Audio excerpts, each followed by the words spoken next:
ओम शांति। प्रकृति के पेपर में कौन पास हो सकता है? बाबा ने कहा, जो खाने के लिए जीते हैं, जीने के लिए खाना एक अलग बात है, लेकिन जो खाने के लिए जीते हैं उनके शरीर में बड़ी तकलीफ होगी।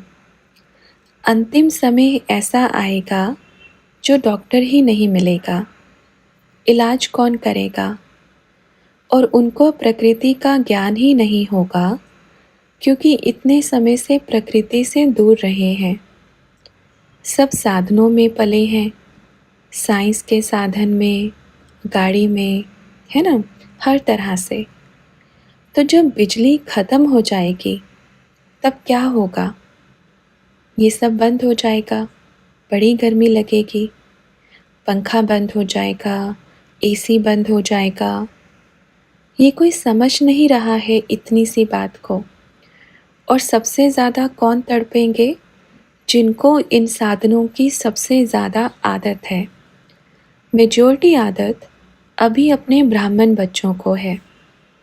चलो भाई, एसी चलाओ, ये चलाओ, वो चलाओ। ठीक है, चलाओ, आदत बनाई है ना। फिर क्या होगा? धूप में खड़े होकर देखो, उनको कहो चलो 5 ही मिनट, 10 मिनट धूप में खड़े होकर देखो। तो किसी ने कहा, बाबा छतरी लेकर खड़े रहते हैं। बाबा ने कहा, हाँ, तो ये क्या है? यह प्रकृति से दूरी है। क्या आज से 100 साल पहले या 200 साल पहले साइंस का विस्तार नहीं था? बस काम चलाने मात्र। सब कुछ प्रकृति ने दिया है, सब कुछ दिया है। तो अब क्या हो गया? सब साधन, सब कुछ। कोई नहीं चलता पाँव से, सबको गाड़ी चाहिए। अब तो बाबा यही कहेगा कि बच्चों तैयार हो जाओ पेपर देने के लिए। ठीक है, तैयार। जो कहते हैं हम गाड़ी के बिना कहीं नहीं जा सकते, हम ठंडी में ही सो सकते हैं, हमें बड़ी गर्मी लगती है, इससे क्या पता पड़ता है? देह अभिमान। इससे पूरा अटेंशन किसका है? पूरा देह अभिमान। बाबा शुरू से कौन सा पाठ पढ़ा रहे हैं? देही अभिमानी बनो, देही अभिमानी बनो। बच्चों ने देही देही करते ई को गायब करके देह अभिमान बनो, देह अभिमान बनो। तो किसी ने बाबा से पूछा, बाबा जब बोलते हैं कि इसके बिना काम नहीं चलता, तो क्या वो देह अभिमान है?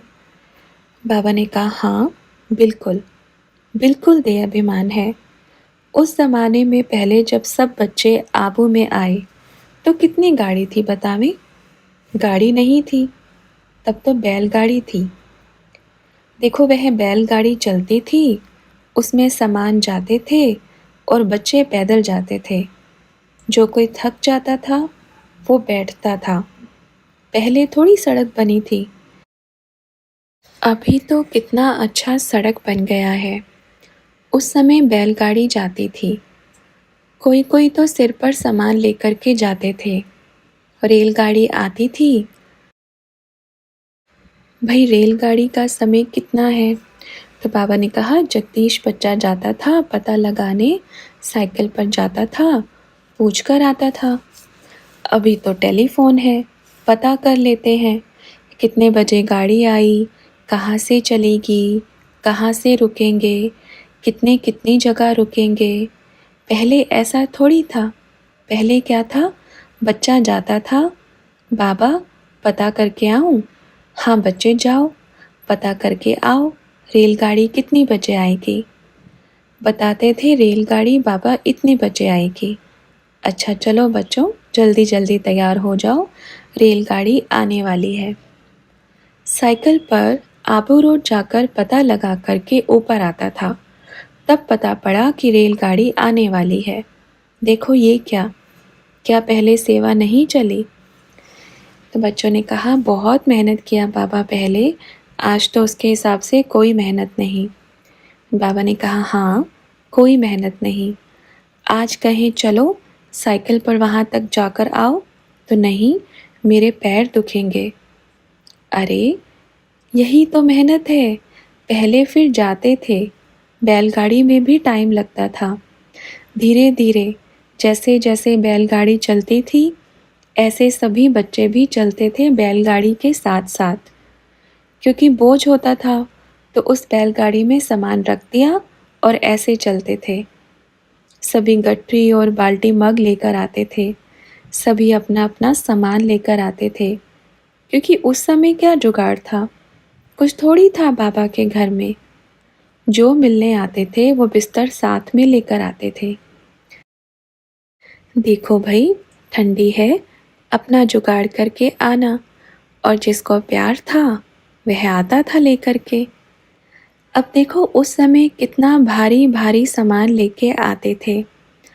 आज छोटा सा ये उठाओ, अरे इसमें तो बड़ा बोझ है, दूसरे को बोलते हैं लो उठाओ। ये क्या होगा? इससे सब कुछ खत्म हो गया है। आत्मा में तो बड़ी पावर है। आत्मा के मन की जो सब साधनों ने, अब जब अंतिम समय आएगा ना, जब दिखेगा चारों तरफ से आने वाला है, तब दौड़ेंगे। तब कहाँ से पावर आएगी? तब कहाँ से आएगी पावर? अगर अभी आपको कहें कि बच्चे अब भूकंप आने वाला है, घर से बाहर निकलो, आप भी दौड़ दौड़ कर भागना शुरू करेंगे, बाहर मिलेंगे बाहर। क्यों?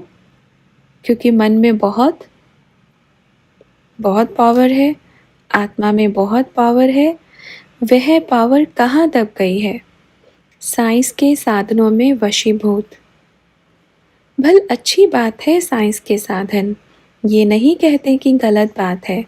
भल करें, यूज़ करें, लेकिन उसका प्रभाव आत्मा पर, मन पर ना पड़े। और सारा प्रभाव कहाँ पड़ गया? पूरा मन पर। मन क्या कहता है? नहीं भाई, गाड़ी के बिना तो मैं एक कदम भी नहीं चल सकता। यह प्रभाव। साधन कोई गलत नहीं है, साधन यूज़ करने के लिए है। नहीं भाई, मैं तो गर्मी में सो ही नहीं सकता, मेरे को तो ठंडा ठंडा चाहिए, या ठंडी में मेरे को तो गरम गरम चाहिए, मैं तो सो ही नहीं सकता।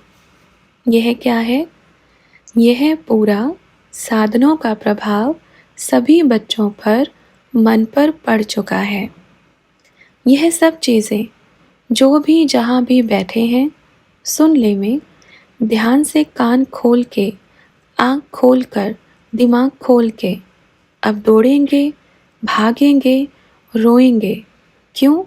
क्योंकि सब साधनों के वशीभूत हैं। गर्मी लगी, ठंडा चाहिए, ठंडी लगी, गरम चाहिए। यह प्रकृति का। अब जैसे ये मौसम बदलता है, शरीर के अनुसार अपने को अगर इसमें बेचैनी हुई, घबराहट हुई, यह क्या है? मतलब प्रकृति से दूर है तो गर्मी है, प्रकृति के पास है तो गर्मी कहाँ से लगेगी, है ना? बच्चे, बड़ा नाजुक समय आने वाला है। भागेंगे, फिर कहेंगे ऐसे ऐसे वीवीआईपी की तरह खड़े रहेंगे।